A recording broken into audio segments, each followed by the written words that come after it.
Okay, so in question 4 we have to write this in this form. So we have to get it as two different powers of x. Now when we see a fraction with just a single term on the bottom, we can split this into two fractions. So y is going to equal, well, it hasn't called it y yet, it will be called that later on, something over x plus something else over x. So we've got two terms on the top.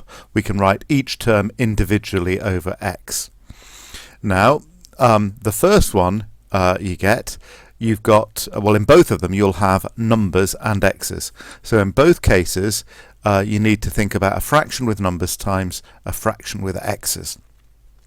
In the first one you're going to separate off the two then, and you're going to have root x on the top and x on the bottom.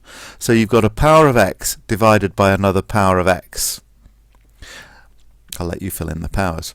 So when you've got a power of x divided by another power of x, then you can subtract these two powers. Okay, and then the number in front is going to be, it might be a fraction, oh, it tells you it's going to be 2. So this bit here is where the x to the power p comes from. Now, for the other one, you have to do a fraction with the numbers times a fraction with the x's. Okay, so you don't have any x's on the top, you're going to have the x on the bottom. So you'll have 1 over a power of x, and then you just need to remember your rules of powers to write 1 over that as x to the power q. So that's where that's coming from, and this bit here we kind of know is going to be the 3. So that's how we get the p and the q for this bit. Okay. Then the next part, now it says, yes, we're calling this y, actually that's only part of the y. We've got a 5x and a minus 7 as well, and we've got to get dy by dx. So differentiating 5x minus 7 should be straightforward.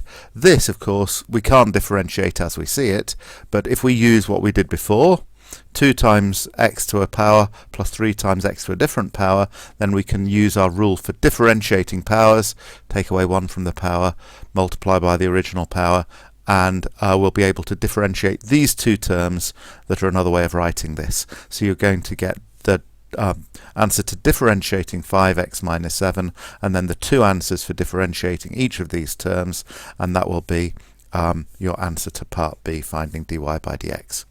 When it says the coefficient of each term, remember the coefficient just means the number in front of x's. So here the coefficient is 5, here the coefficient of x to the p is 2. So it means if they're fractions, simplify them as far as you can.